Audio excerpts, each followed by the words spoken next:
Estimada audiencia, ¿qué tal? Como cada miércoles el encuentro con ustedes gratísimo, porque para nosotros no hay mejor tarea a lo largo del año que comunicar algo de la ciencia buena que se hace desde Baja California Sur y desde el Centro de Investigaciones Biológicas del Noroeste. Pero además le digo, comunicar ciencia tiene toda una gracia y yo este día me he permitido recibir en el estudio y además nos honra muchísimo la presencia de la doctora María del Carmen Blázquez, a quien le agradezco puntualmente que haya estado por acá. Muchas gracias, Cintia. Me siento yo muy contenta de poder participar en el programa que tiene tanto éxito y tanta audiencia, la verdad. Muchas gracias, doctora. Y vamos al grano. Recientemente se presentó un libro maravilloso coordinado por el doctor Alfredo Ortega Rubio, que además, entre muchos de los autores que aparecen, y con un capítulo muy importante está usted, y esto es ¿qué pasa en el desierto? ¿Qué se mueve? Estas historias del Comitán. De ahí hay un capítulo que le pertenece, que es Compartiendo Casa y Algo Más, las iguanas del Comitán. Antes de entrar, ¿hace cuánto que se dedica a observar y estudiar las iguanas? Uy, hace mucho. Siempre he trabajado con reptiles toda mi vida, desde mi tesis que la hice con serpientes allá en España, pero cuando llegamos aquí, cuando yo llegué al CIP, que fue en el año 93, me di cuenta que alrededor de los edificios, en los cardones, veíamos unos animales muy grandes y yo preguntaba, ¿y eso qué son? Y nadie tenía mucha idea y ya me dijeron, pues iguanas. Pero iguanas, pues las iguanas son tropicales y esto es un desierto. Pero sí hay unas iguanas que viven aquí en el desierto, en la parte sur del estado. Y desde el 94 me empecé a estudiarlas y las hemos estudiado desde Los Cabos hasta Comundú y en la isla Cerralbo y sí, por todo el estado prácticamente. Sí. Entrando en materia, en la maravillosa materia de esta especie, ¿nos puede platicar algo de sus características? Claro que sí. Esta iguana la llaman aquí localmente iguana de los palos o iguana de los mezquites. Es una especie que, aunque es tropical como todas las iguanas, está muy adaptada a vivir en el desierto. Nada más que necesita que haya árboles de hoja verde para comer, porque son vegetarianas. Se alimenta de ellos. Sí. Entonces, aunque vive en el Comitán y en las zonas de cardonal, prefiere más las zonas que tienen mezquites o que tienen palo blanco. Por las hojitas. Para comer, porque ellas, los adultos sobre todo, se alimentan básicamente de vegetales, de flores y de hojas. Yo le preguntaría, yo recuerdo de niña, los niños paceños estamos ampliamente familiarizados con cachorras, cachorones, iguanas, no sabía yo si las distinguíamos o no, algunas con una panza azul maravillosa. ¿Qué pasa con el color de las iguanas? Mire, es que, bueno, estas en particular tienen una adaptación muy bonita. Cuando son pequeñas son muy verdes como una hoja. Sí, son maravillosas. Sí. Entonces se camuflan entre las hojas para pasar desapercibidas y que no se las coman, porque son una presa muy buena. Las aves, los halcones, los linces, todos ellos, los coyotes se las comen. Entonces, cuando son chiquitos están camufladas entre las hojas verdes y cuando van creciendo se van haciendo más oscuras, de manera que los machos al final son casi negros y las hembras son más claritas.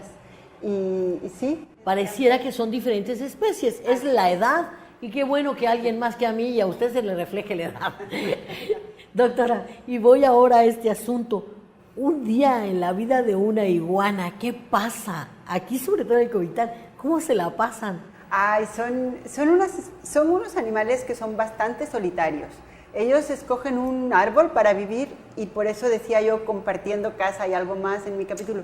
Viven en ese árbol y ahí pasan casi todo el año. Normalmente si es un tronco viejo tiene agujeros y se meten dentro del tronco, dentro de los palos blancos o de los mezquites y salen cuando hace sol, suben a la copa, comen y a la noche se vuelven a esconder. Cuando hay flores en los cardones o en las pitayas, se mueven hacia los cardones y las pitayas, comen las flores y se regresan. Y normalmente cada una vive en su árbol. Nada más se juntan cuando es época de reproducción, que los machos hacen como excursiones al árbol de alguna hembra y ahí se queda con ella durante el tiempo del apareamiento, que puede ser una semana o 2, y luego se regresan a su árbol. Entonces eso de en tu casa o en la mía no funciona, es en mi casa. Las hembras en su casa y los machos van a la casa de las hembras. No es mala receta, hay que irla pensando, estimado público. Ahora, yo voy aún más allá en la vida de las iguanas. ¿Hay un apareo, hay un cortejo, perdón, en el apareamiento? ¿Hay una seducción? Oh, claro que sí.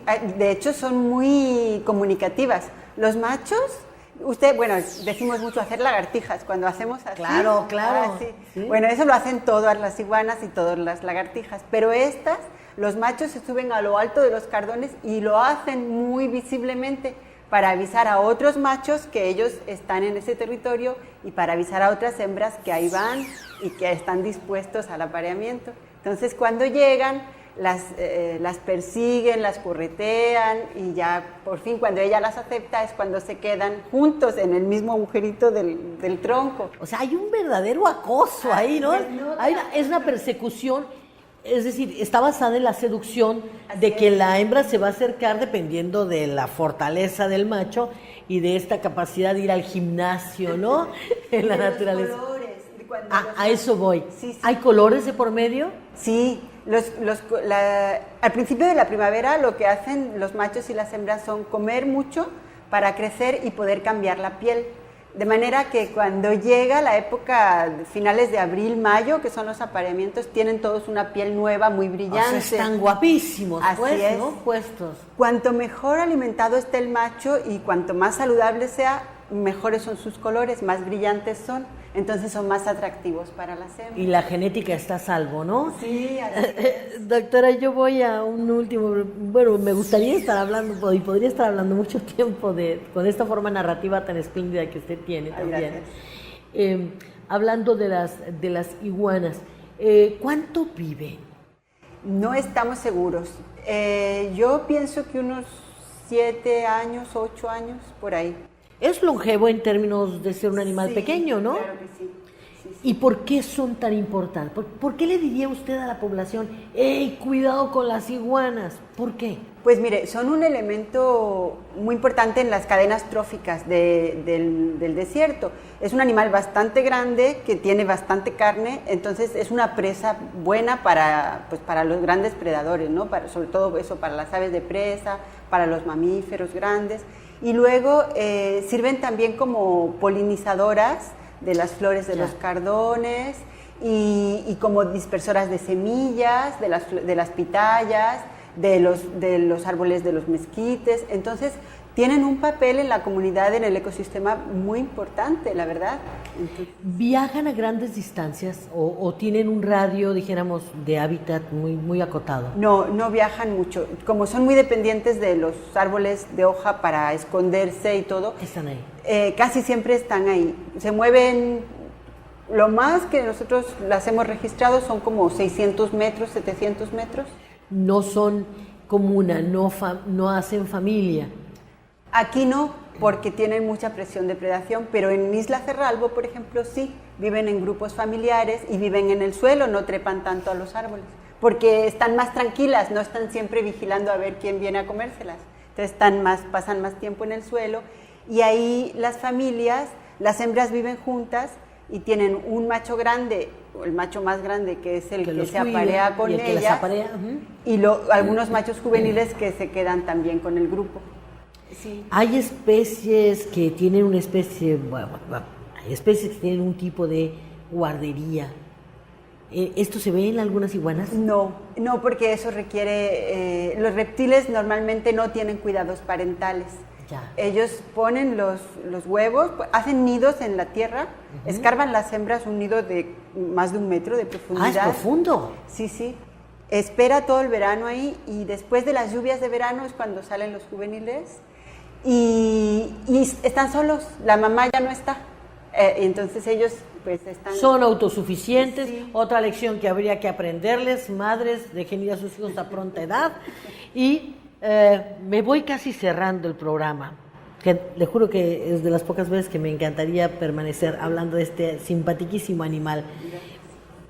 Tiene lenguaje no verbal, no, dijéramos, no verbal, sino gesticula, hace ruido? No, No. no, ruidos no hacen. Algunos reptiles hacen algunos como gritos chiquitos, sobre todo los geckos en las casas, las besuconas, pero las iguanas no las son hemos silentes. oído. Sí. ¿Qué les basta con esos trajes tan guapos? No necesitan más. Son muy expresivas, mueven mucho la cabeza y las manos, son muy expresivas. Sí, son además muy bellas. Bueno, en lo particular yo las encuentro muy bellas. ¿Qué mensaje le dejaría a la ciudadanía respecto de estos animalitos? Pues mire, yo les invitaría a que los observen, porque es un animal que se acomoda a vivir en los jardines. Lo podemos ver, por ejemplo, en la universidad y en los jardines en Los Cabos. Les encantan las flores de hibisco y uno, si presta atención, las puede ver ahí.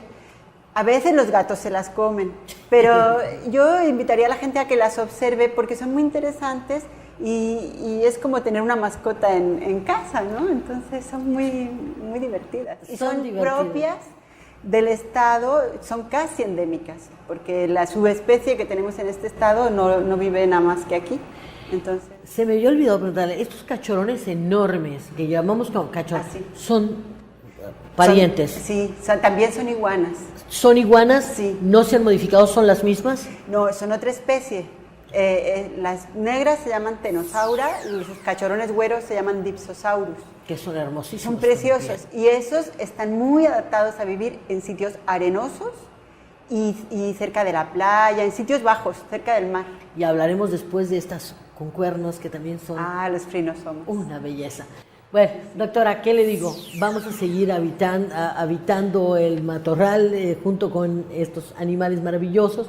Yo los invitaría a leer esta de verdad espléndida colección de bonitas historias, como se hace la divulgación en Baja California. Son bonitas historias que los científicos nos cuentan, que ojalá que pudiera ser repartida en todas las escuelas primarias. Yo no sé, pero tendríamos que tener esta capacidad a ver qué inventamos para que usted, maestro, maestra, tenga este espléndido material en sus manos, lo cual celebro por todo lo alto.